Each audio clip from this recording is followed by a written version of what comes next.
Hi guys, Harbs and Narbs here. Today we're going to be talking about the Boreskier Bridge and how it might be in Baldur's Gate 3. There will be some minor spoilers in this video, but there won't be any data mined ones. Okay, let's go.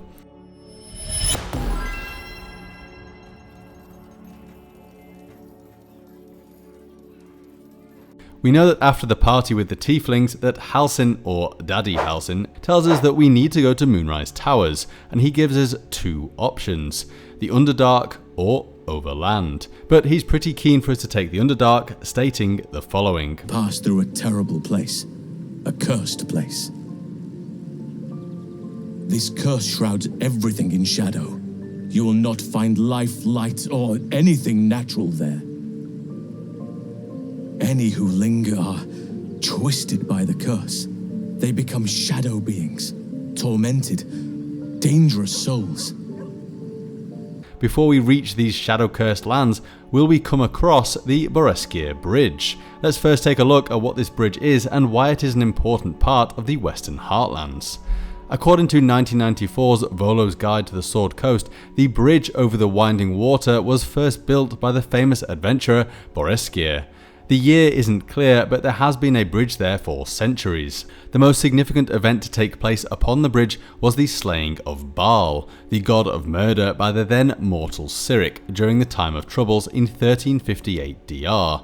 The Time of Troubles was a cataclysmic event that occurred when the Dead Three, of which Bhaal was a part of, attempted to steal the Tablets of Fate from the overgod Ao.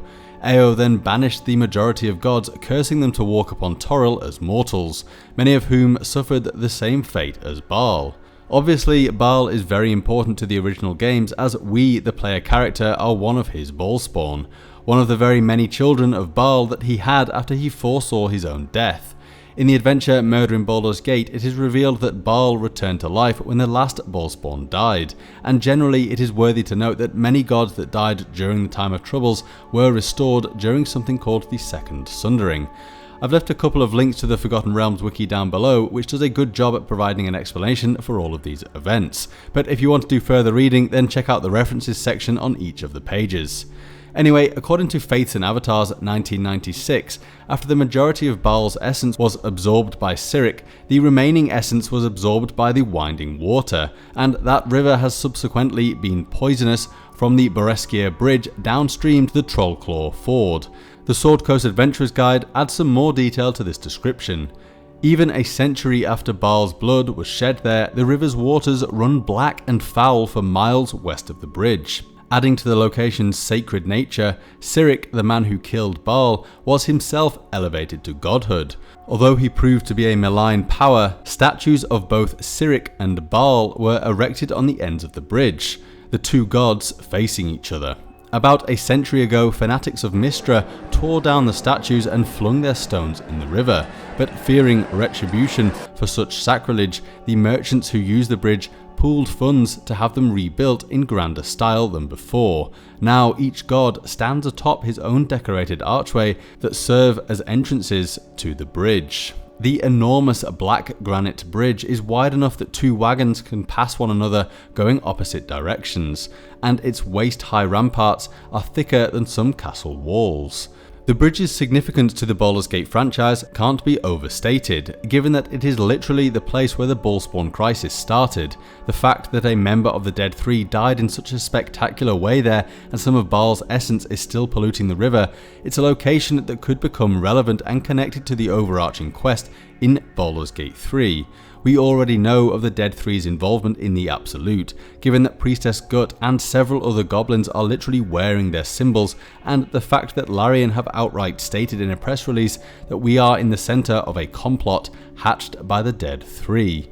If we look at a map of the Western Heartland, then it could be fair to say that the bridge is actually a little too far north. Why would we need to go to the bridge in order to arrive at Moonrise Towers, which is situated roughly here?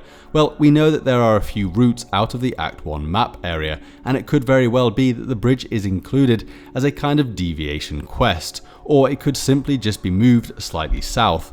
After all, Larian have obviously been given some discretion with the map already. For example, the Risen Road did not exist before Baldur's Gate 3, and we've already had to suspend our belief that the goblins couldn't somehow locate locate the Druid Grove, as if it is actually really far away and hidden. So if we do get to go to the bridge, what interesting things will we find there? Well, one of the major points of interest is something called Fort Tamal. Fort Tamal replaced what was Bridge Fort, an old crumbling fort which caravans and traders could take refuge in before passing over the bridge.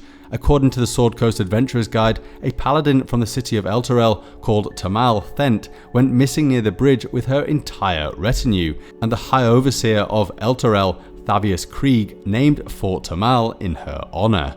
Her disappearance is a little suspicious given that she was thought to be one of the next in line to be the High Overseer, a position that Thavius took only a few years after he had made a secret deal with the Archdevil Zariel.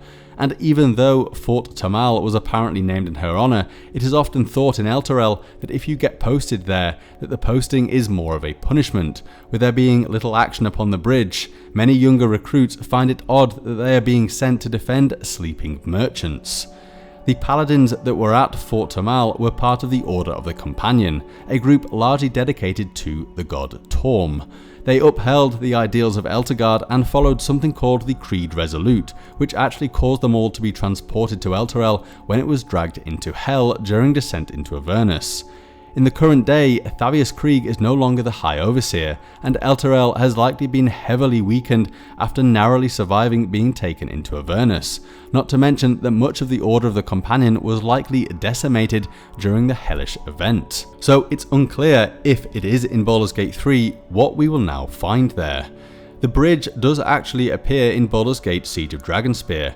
Aspects of the Enhanced Edition seem to be canon, as Minsc mentions Nera in a canon comic book. If you want to visit the area yourself, then do go and play the Enhanced Edition expansion, but beware that it is set over 100 years before the events of Baldur's Gate 3, and the region at the time was being heavily influenced by something called the Shining Crusade, but it does give you an impression of Bridgefort as it was before it became Fort Tamal. Anyway, I personally think the bridge would be a great place to visit given its significance to the Ballspawn story, and then in more recent realm years its link to Elturel and Thavius Krieg, who is heavily involved in the plot of Descent into Avernus, which is a prequel to Baldur's Gate 3.